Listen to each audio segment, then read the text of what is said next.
Welcome back, artists. In the preceding video, I showed how I drew out this Great Blue Heron using my pen to make this line drawing. I'll put a link to that preceding video below. In this video, let's have fun coloring this in. Now, thinking a little bit ahead of where we might go with this, I have the bird standing here and I have his shadows down here. Thinking, because light travels in a straight line, I'm thinking I might put a sun or something up here so that my shadows from the bird cast correspondingly down in this direction. I like to have fun with colors, so we might put a sunset up here. I'm thinking just keep it simple. We could put a mountain in here or mountain range a little bit.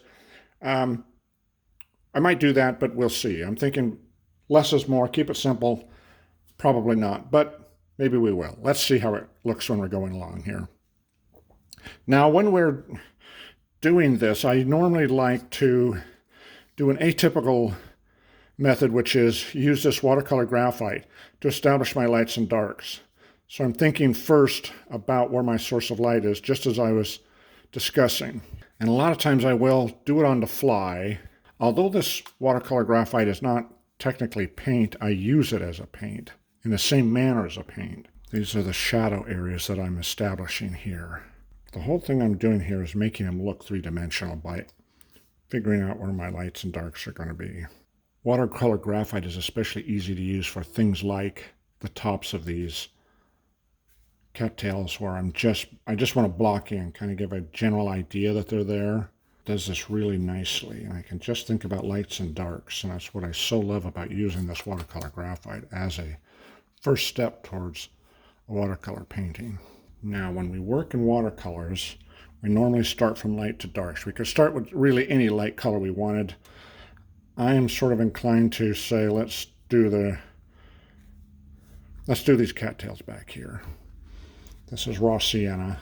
I'll bring that same raw sienna across my beach here to help tie my piece together. All right, let's darken with some quinacridone burnt orange. Okay, there we are mostly with the yellows put in. Let's try some light blues. The bird has white up on his face, but I need to make him look three-dimensional, so I have to put in some degree of shadows, even though it's lightly colored. Okay, there's my light blue. Now let's come along with a little darker blue. The bird is actually sort of a dark bluish gray. And this is where, particularly with that graphite, because graphite is gray by definition, really helps to pull the dark areas down. Now, I like pushing color a little bit, so the fact that I have a little bit stronger color than nature is fine with me. I like it a little bit more bright and brilliant, especially with as my eyesight gets poorer as I get older. I like being able to see it better with stronger, brighter colors. But I do try to stay relatively faithful to the color of the animal. This is Prussian blue. In this instance, I'll use a little bit of lunar black to help pull my dark colors down, but lunar black is more of a transparent black. And as long as I use it judiciously, it can be used to help in select areas. Okay, there we are. Now, I just did something that I don't normally do, which is started painting my water before I did everything else. And normally I don't do that. Kind of got caught up in things, but what I normally would do is paint everything else and then save the water for last, especially when it's still water. The reason why I do that is because still water reflects everything that is above it and around it. And so I want to do everything else first, and then I do my water last to get my reflections right. Now, to make this work, since I have some blue in here, I need to have some blue in the sky. But I want to have some fun with some color. Haven't used pink in a little while, so I'm going to put some pink in the sky here. And then once I put the pink in the sky, that lets me use the pink down below in the water. It makes it a little more vibrant, a little more impact to it. This is Taylor's pink and alizarin crimson. The dark red is the alizarin crimson. Put it in here very loosely. I let it run together. I let watercolor do its thing. Now, the whole trick of doing these loose impressionistic skies is largely just keep the paper wet, keep ahead of the paint. The paint will go wherever the water goes, so I am putting water where I want it to diffuse. And then I can drop in a little bit of color off here in the distance.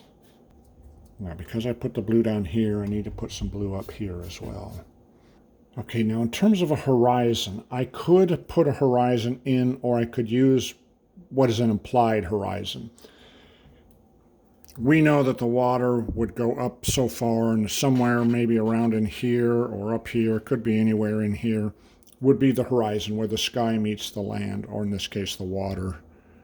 We could put, like I mentioned earlier, mountains in here, but I like the way this is going, so I'm just going to use the implied horizon and not put any mountains in. So here's my horizon somewhere in here, and I'm going to just fade out to nothing. Now I like doing this where I put in the same colors now as I have in the sky.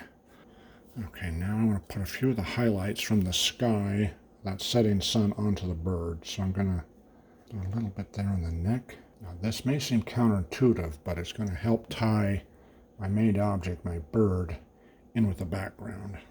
Come back in and darken my bird a little bit. A little more contrast against the sun. And there we are. There's our great blue heron. The last thing, I defined this face a little bit better, including the eye and the beak. Brought a little bit more pink along the shoreline as well, too. Please give me a thumbs up. Please subscribe, and we'll see you on the next one. Thank you. Bye-bye.